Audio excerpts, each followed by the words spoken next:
What's up, guys? Just wanted to do this video on how to pressure cook or pressure can tuna, and I'm in the process of getting ready to start. I use this brand Penzeys Chicago steak seasoning. It's really good. I like these wide mouth short half pint mason jars the best, but these taller half pint mason jars work fine as well. This is some bluefin tuna that I caught on a 2-day trip back in August. I currently have another batch cooking. It takes quite a while to get up to that 11 pounds, and then once it gets there, it tends to want to go higher to like 15, so then you got to knock it back down. Then it wants to drop below 11 and go to 10, and you kind of have a little bit of a battle unless you have a better setting on your stove. So here's the process for the lids.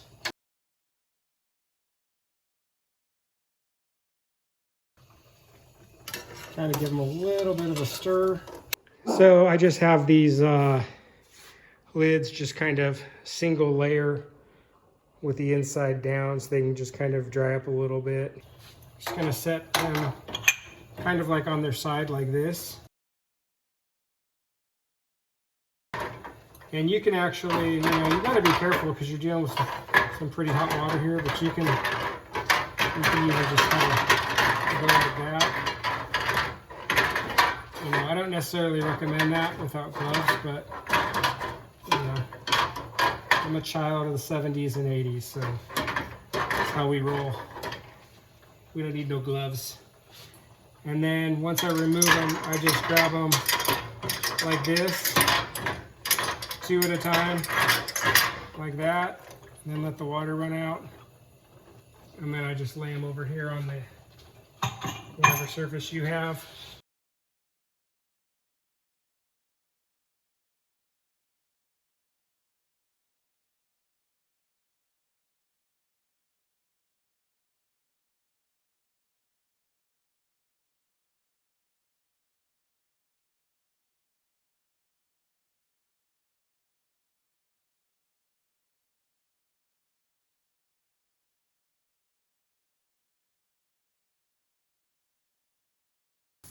Okay, so I'm getting ready to put another batch in, but before I do, obviously I need to complete this batch that I currently have going here. And this has been cooking for 110 minutes at 11 pounds of pressure or greater. Guys, be really careful with pressure cookers. They are extremely dangerous. There's a reason why people have made bombs out of pressure cookers. You got a couple things going on here. You've got, as you can see the way the lip is on this thing, it's very, very safe as far as the way that it's contained. But if you went and tried to pop this open right now, which would be very difficult to get it open, but you would get seriously injured. You'd get probably 3rd-degree burns. Here's your pressure gauge. Right now we're at about 11 pounds. This right here is your quick release. So if you pull that off, it's just gonna steam violently. And right there in the back, you see that little thing? That thing being popped up right now shows you that it's under pressure. You do not ever want to open this up until this thing has popped down. You'll hear it, but also if you see that thing popped up and you try to pop this open, you're going to be in big trouble. So what I'm going to do is we've hit the desired time. Right now I'm just going to turn this off. So now it's off. And I'm actually going to do a quick release. So what you do is you pull this thing off. So even we're down to like only 2 pounds of pressure right now. But as you can see, there's still quite a bit of steam coming out. It wants to pop down. It's still popping up. So let's watch it.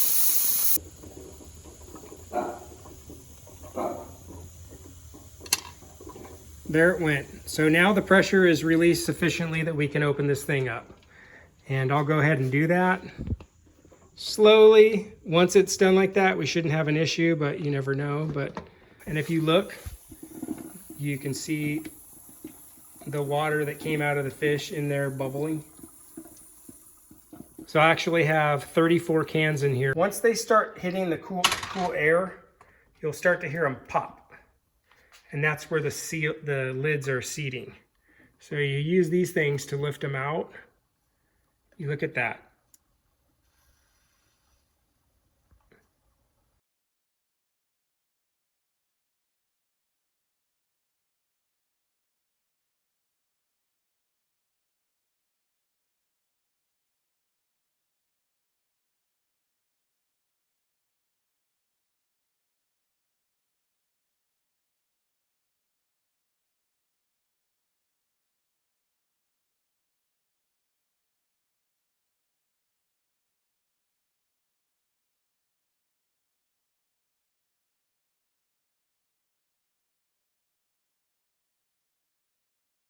Obviously.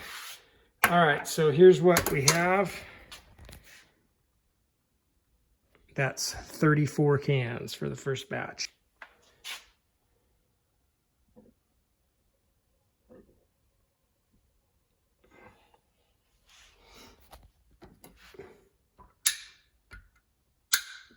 I'm helping them.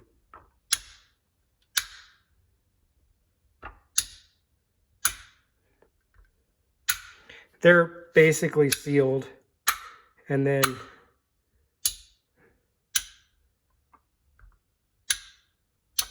okay, now I'm going to load the fish into the jars.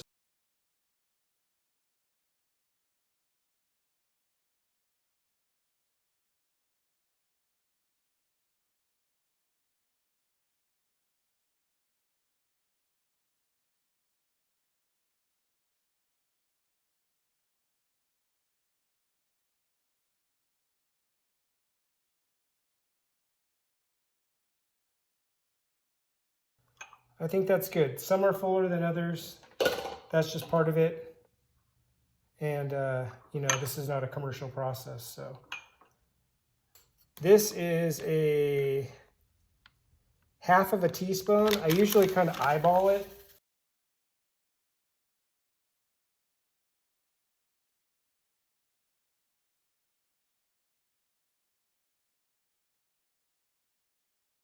So now what you do before you put the jars on is you take a little piece of paper towel, put a little bit of white vinegar, which I have here, and then you're just going to go over the tops.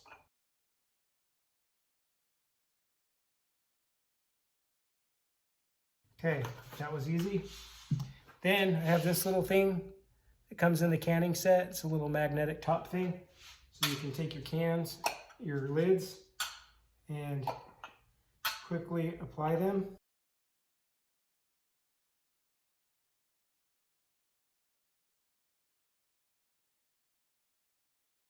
So now, so you put these rings on.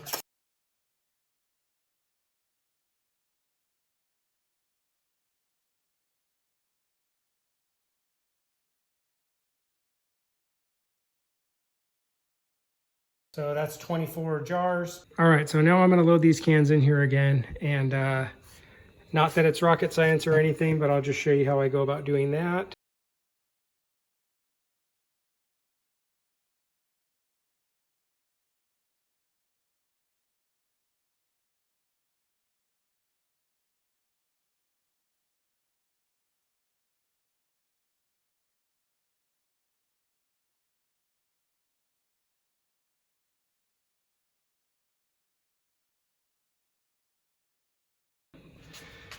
And this thing needs to go back on to build the pressure up.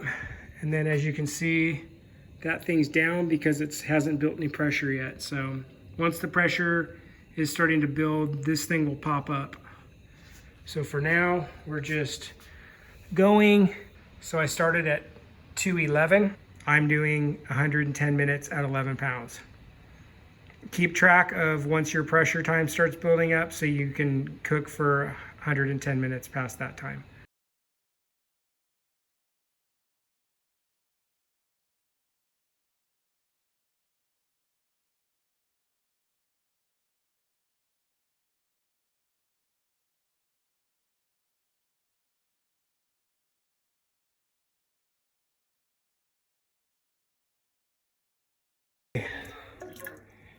So here's what we got. 24 cans. Okay, stand by for that sandwich. Okay, so here's the bounty. Okay, you guys, I'm gonna show you the sandwich that I made. That's what it looks like. So what I'm doing is I'm just pouring off the water. Show you how I make it. I've got all my ingredients out. So probably what'll happen is this is a pretty large serving of fish that I won't be able to eat all this tonight. Just putting whatever I don't finish right back in this mason jar. Okay, then pretty picky about my mayo. Has to be best food. It's also Hellman's in some places because you definitely put too much mayo in your tuna.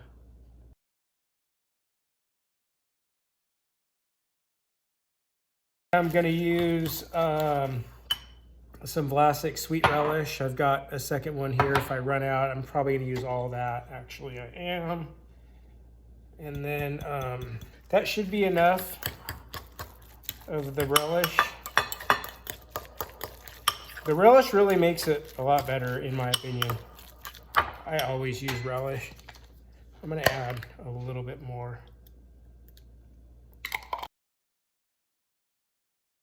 That's always good. So then what I'm gonna do is put a little bit, but not a lot, of mayo on both sides of the bread. It's actually a pretty good amount, but I do like mayo. No, not everybody does. Then I'm gonna take this avocado that I've already kind of sliced up, and I put a little bit on both sides. This is gonna be kind of like an avocado mash.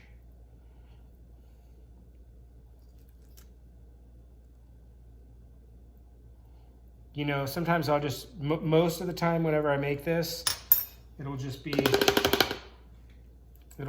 like, you know, this mix that I made here, and I'll just put it on a sandwich on some bread with like maybe a little bit of mayo on the bread, and that's pretty much it. Most of the time, I think most people make a tuna fish sandwich like that, but if you have the ingredients or if you're planning in advance, this is a really good way to go. It's definitely kicked up a notch. I always want to put some salt on that avocado, and I'll put a little bit of pepper too. Then I'm gonna put some tomatoes and a little bit of tomato. It's actually a pretty good amount of tomato. And then I'm gonna put a little bit more salt and pepper on the tomato. Then I'm gonna put the lettuce over here by avo on the other side, where that avo mash is. This is romaine lettuce. I kind of cut out like the hearts because I don't like that big crunchy piece in there. I mean, I sometimes don't mind, but I don't want to waste that mayo that I got out. But that's how I usually do it. And then you can put it on however thick you want it. This is like my whole dinner, so I'm gonna make it pretty thick. It's gonna be a really good sandwich, you guys. Like, you should definitely try this sometime. It's definitely way better than just making just a plain little sandwich. So then, here's how much leftover fish I have, and then I'll just take my jar and I'll put this right back in the jar in the fridge for safekeeping. And really, this will make like another whole sandwich. That's like a half a jar right there of mix. So this would have made two pretty nice sandwiches. I only made the one, but obviously this isn't sealed or anything, but just for safekeeping. And then boom, put that on. It's pretty fat. I mean, that's like a legit sandwich right there. And then I'm gonna cut it in half just because. And that's pretty much it. That's a really good sandwich. Try it sometime. Thanks for watching the video on how to can tuna. If you have any questions, feel free to reach out in the comments and I'll try to answer them as best as I can. All right, well, I guess I'll take a bite too. So here's what we got.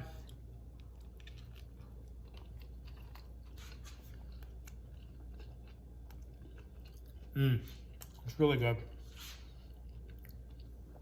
If you try it, let me know how it was. Thank you.